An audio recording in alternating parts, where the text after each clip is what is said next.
সুনামগঞ্জের তাহিরপুর বাঁধ কয়েকদিন আগেই ৩ উপজেলার মানুষ স্বেচ্ছাশ্রমে মেরামত করেছিলেন, কিন্তু টানা বৃষ্টি ও উজানের পাহাড়ি ঢলের চাপে বাঁধের ৩টি এলাকা ভেঙে হু হু করে পানি ঢুকছে শনির হাওরে। দুদিনেই শনির হাওর পুরোপুরি তলিয়ে গেছে।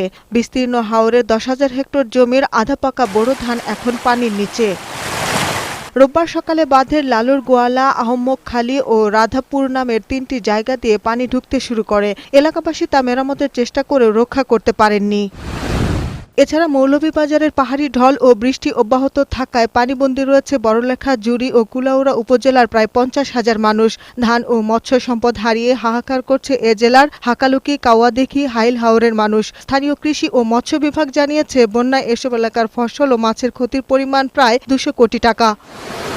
এছাড়া হবিগঞ্জে খোয়াই নদীর পানি বিপদসীমার ১০০ সেন্টিমিটার ও মাসুলিয়া পয়েন্টে ৯.৫ সেন্টিমিটার ওপর দিয়ে প্রবাহিত হচ্ছে। ফলে প্লাবিত হয়েছে জেলার লাখাই ও বানিয়াচং উপজেলার হাওর অঞ্চলের ফসলি জমি। আগাম বন্যায় শেরপুরে নতুন করে প্লাবিত হয়েছে নালিতাবাড়ির আরও ২টি ইউনিয়ন। এছাড়া ঝিনাইগাতী ও নালিতাবাড়ি উপজেলার ১০ ইউনিয়নের প্রায় ৮,০০০ একর জমির বোরো ধান পানিতে তলিয়ে গেছে।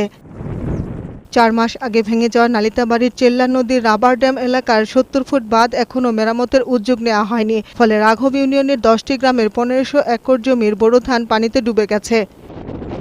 নেত্রকোনায় প্লাবিত হয়েছে বিস্তীর্ণ হাওর অঞ্চল। পানিতে ধান পচে সৃষ্টি হওয়া দূষণে দেখা দিয়েছে মাছের মড়ক। শস্য ও মৎস্য সম্পদ হারিয়ে জীবন ও জীবিকার জন্য দিশেহারা সেখানকার কৃষকরা। জেলা কৃষি ও মৎস্য বিভাগের তথ্য অনুযায়ী নেত্রকোনার হাওর এলাকায় এ পর্যন্ত ৫৮,০০০ হেক্টর জমির ধান নষ্ট হয়েছে।